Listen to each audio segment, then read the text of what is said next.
నీ జీవితంలో నువ్వు పొందుకోవలసిన ఆశీర్వాదము, పొందుకోవలసిన అధికారము, పొందుకోవలసిన అవకాశము, పొందుకోవలసినటువంటి దేవుని యొక్క ప్రణాళిక పొందుకోకుండా లేక అందుకోకుండా లేక ఆలస్యం చేయడానికి ఖచ్చితంగా సైతాను మనుషుల్ని వాడుతాడు. 13 సంవత్సరాలు సౌలును ఉపయోగించి దావీదు యొక్క సింహాసనాన్ని దూరం చేసే ప్రయత్నం చేశాడు. 3 విషయాలు ఈరోజు మీతో పంచుకోవాలని ఆశపడుతున్నాను. 1, పోరాటం చేసేవాళ్ళు ఉంటారు. 2, పాపిష్టి పనులు చేసేవాళ్ళు ఉంటారు. 3, పరిపాలన చేసేవాడు ఉంటాడు. పోరాటం చేసేవాళ్ళు, పాపిష్టి పనులు చేసేవాళ్ళు, చివరికి పరిపాలన చేసేవాడు. ఈ 3 గురించి త్వరగా మీతో పంచుకోవాలని ఆశపడుతున్నాను. మొదటిగా పోరాటం. 2వ సమూయేలు గ్రంథం 3వ అధ్యాయము 1వ వచనము. ఇశ్రాయేలు సౌలు కుటుంబీకులకును దావీదు కుటుంబీకులకును బహుకాలము యుద్ధము జరుగగా ఇక్కడ ఒక పోరాటాన్ని గురించి మనం చూస్తున్నాం. మొదటిగా దావీదు రాజు కాకుండా అడ్డుపడడానికి, ఆలస్యం చేయడానికి, దేవుని యొక్క ప్రణాళిక ఆలస్యం చేయడానికి సైతాను వాడినటువంటి ఆయుధం ఎవరు? సౌలు. ఎందుకని? సౌలు అసూయపరుడు. అసూయ వల్ల సౌలు దావీదును రాజు కాకుండా అడ్డగించాడు, ఆలస్యం చేశాడు. అంతటితో సైతాను సంతోషించాడా? లేదు. సౌలు చచ్చిపోయిన తర్వాత మరొకరిని లేవనెత్తాడు. ఎవడో చెప్పండి? అబ్నేరు ఎవరు? సౌలు యొక్క సైన్యాధిపతి. దావీదు ఒకవేళ రాజుగా పరిపాలన మొదలు పెడితే తన పోస్టు పోతుందేమో, ఒకే ఒక్క ఆలోచన, తన పోస్టు పోతుందేమో, తన స్థానం తగ్గిపోతుందేమో అనే ఒకే ఒక్క ఆలోచనతో యోగ్యత లేనటువంటి సౌలు కుమారుణ్ణి తీసుకొచ్చి ఇశ్రాయేలీల మీద రాజుగా ప్రకటించేశాడు. ఇటు సైన్యాధిపతిగా అబ్నేరు పనికిరాడు, రాజుగా ఇష్బోషెతు పనికిరాడు. కానీ జాగ్రత్తగా వినండి, అబ్నేరుకున్న ఒకే ఒక్క ఆలోచన ఏమిటంటే సైన్యాధిపతిగా నాకున్న ఈ స్థానం పోకూడదు అనే ఒకే ఒక్క ఉద్దేశంతో దేశాన్నే పనంగా పెట్టేశాడు. ఏం జరిగింది వాస్తవంగా? సౌలు పరిపాలన చేస్తున్న రోజుల్లో ఫిలిష్తీయులు ఇశ్రాయేలు మీద యుద్ధానికి వచ్చినప్పుడు ఆ యుద్ధంలో సౌలు ఓడిపోయాడు. సౌలు ప్రాణం తీసేసుకున్నాడు, తను చంపేసుకున్నాడు. సౌలు కుమారులు కూడా చచ్చిపోయారు. సైన్యం అంతా పారిపోయింది, దేశం ప్రమాదంలో పడిపోయింది. దావీదునేమో దగ్గర రాకుండా దేశం నుంచి బయటికి గెంటేశాడు. ఇప్పుడు దేశం మొత్తం ప్రమాదంలో ఉంది. ఒకవేళ దావీదే కనుక దేశాన్ని పరిపాలన చేస్తే దేశాన్ని కాపాడుకునేవాడు. కానీ అబ్నేరు ఏం చేశాడు? దావీదును పరిపాలన చేయకుండా పరిపాలన అడ్డగించాడు, ఆలస్యం చేశాడు. పనికి మాలిన ఇష్బోషెతును తీసుకొచ్చి రాజుగా ప్రకటించేశాడు. దేశం ప్రమాదంలో ఉంది, అయినా వాడికి ఏమాత్రము నొప్పి లేదు. ఎందుకని? తాను అనుకున్నది జరగాల్సిందే. ఇలాంటి వాళ్ళు కుటుంబంలో కూడా ఉంటారు. కొంతమంది మూర్ఖమైన భర్తలు ఉంటారు. భార్య, బిడ్డలు, కుటుంబం నష్టపోతున్నా, అల్లాడిపోతున్నా, బజార్ను పడిపోతున్నా, తల్లడిల్లిపోతున్నా, ఆకలితో అలమటించిపోతున్నా, ఆర్థిక సమస్యలో కూరుకుపోతున్నా ఈ మూర్ఖుడు మాత్రం తాను అనుకున్నదే చేయాలని ఆశపడతాడు. తను తినాలంటే తింటాడు, తాగాలంటే తాగుతాడు, తిరగాలంటే తిరుగుతాడు. కుటుంబం ఏమైపోయినా పర్వాలా, తన మాటే చెల్లుబాటు కావాలని ఆశపడతాడు. కొంతమంది ఇల్లాలు ఉంటారు. కుటుంబంలో గౌరవం కోల్పోతున్నా, కుటుంబంలో మర్యాదలు పోతున్నా, కుటుంబంలో మనశ్శాంతి లేకపోతున్నా, కుటుంబంలో నెమ్మది లేకపోతున్నా, భర్తతో గొడవ పడుతుంది, పిల్లలతో గొడవ పడుద్ది, అందరితో గొడవ పడుద్ది. ఎందుకయ్యా అంటే తన మాటే చెల్లుబాటు కావాలి, తాను అనుకున్నదే జరగాలి. తన కోసం, తన స్వార్థం కోసం, తన సంతోషం కోసం ఎంతమందినైనా ఏడిపించేస్తుంది, ఎంతమందికైనా నరకం చూపించేస్తుంది. ఎవరో తెలుసా? సైతాను పట్టినటువంటి ఇల్లాలు, సైతాను పట్టినటువంటి భర్త. తను అనుకున్నదే జరగాలి, తన మాటే చెల్లుబాటు కావాలి. తన కోసం, తన సుఖం కోసం, తన స్వార్థం కోసం ఎంతమందినైనా బలిచ్చేస్తారు. ఈరోజు మన మధ్య అలాంటి వాళ్ళు ఉన్నారు. ఉద్యోగం చేసే చోట నీ మాటే చెల్లుబాటు కావాలి, నువ్వు అనుకున్నదే జరగాలి అనే ఒకే ఒక్క పంతం చేత మంచి వాళ్ళకు ఉద్యోగం లేకుండా చేస్తున్నావా? మంచి వాళ్ళని, యోగ్యులను కూడా ఉద్యోగంలోంచి తీయించేస్తున్నావా? ఎందుకని? నీ మాట చెల్లుబాటు కావటం లేదని, నువ్వు అనుకున్నది జరగటం లేదని, నీ మాట వాళ్ళు వినడం లేదని ఒకే ఒక్క కారణం చేత ఇతరులకు అన్యాయం చేస్తున్నావా? జాగ్రత్త, అది నీకు క్షేమం కాదు. అబ్నేరు గాడుకున్న ఒకే ఒక్క ఆలోచన ఏమిటంటే దేశం ఏమైపోయినా పర్వాలా, దావీదు జీవితంలో దేవుని చిత్తము జరగకపోయినా పర్వాలా, నేను అనుకున్నదే జరగాలి అని చెప్పి ఇష్బోషెతును రాజుగా ప్రకటించేసి తనను తాను సైన్యాధిపతిగా ప్రకటించేసుకున్నాడు. ఏం జరిగింది?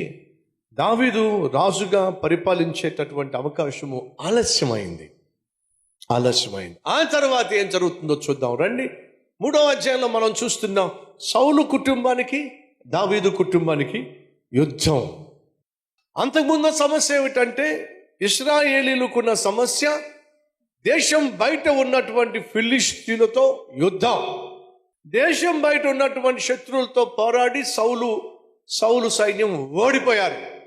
ఇప్పుడు యుద్ధం కాస్త ఇంట్లోకి వచ్చింది. ఎక్కడికి వచ్చింది? ఇంట్లోకి వచ్చింది. ఇప్పుడు మీరు 3వ అధ్యాయం 1వ వచనంలో ఏం చూస్తున్నారు? కుటుంబంలో యుద్ధం.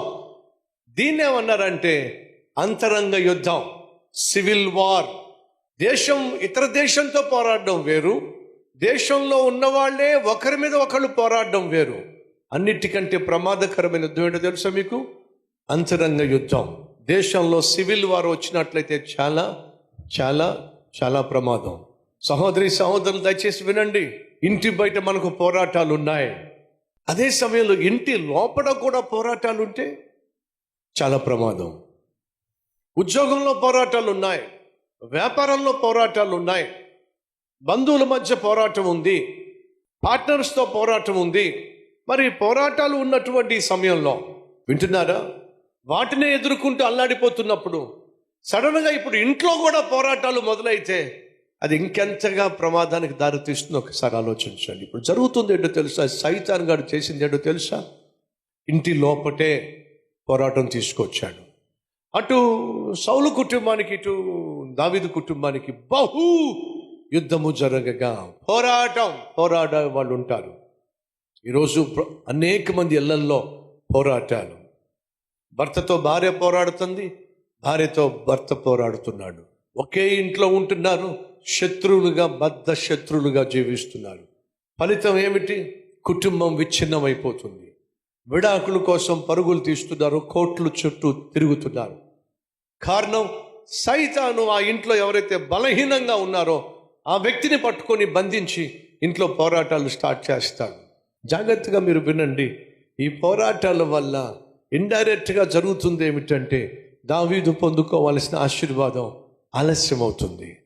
ఆ ప్రజలు పొందుకోవాల్సిన సువర్ణ పరిపాలన ఆలస్యం అవుతుంది. అలాగే సహోదరులు, ఇంట్లో మీరు పోరాడడం వల్ల, ఇంట్లో మీరు కొట్టుకు చావడం వల్ల దేవుడు మీకోసం దాచిపెట్టిన ఆశీర్వాదాలు ఆలస్యం చేసుకుంటున్నారు. ఈ వాస్తవాన్ని మర్చిపోవద్దని ప్రభువు పేరట మనం చేస్తున్నాను.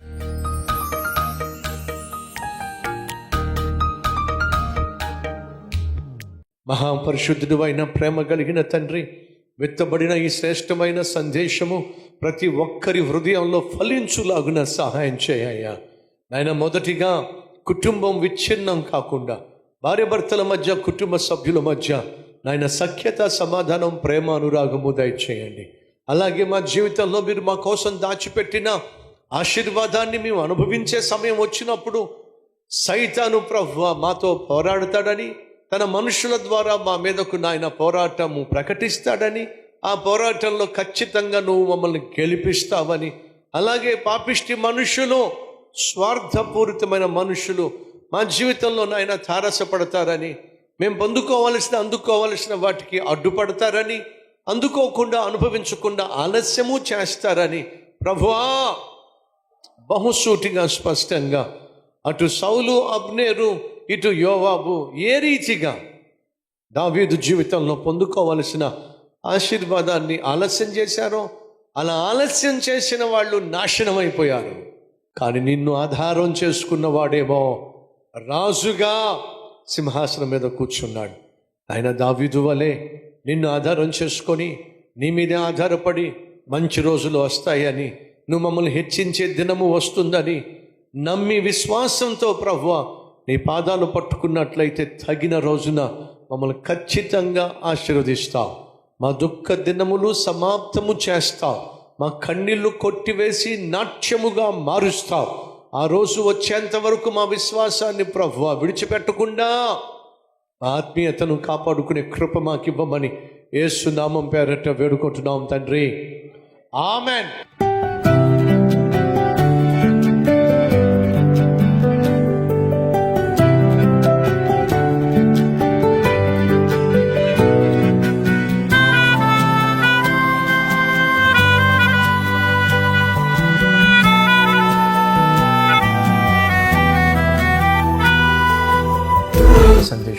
ఆశీర్వాదకరంగా ఉంటే 10 మందికి షేర్ చేయండి, లైక్ చేయండి, మీకు నచ్చిన కామెంట్ పెట్టండి. మళ్ళీ రేపు ఇదే మార్నింగ్ డివోషన్లో కలుసుకుందాం.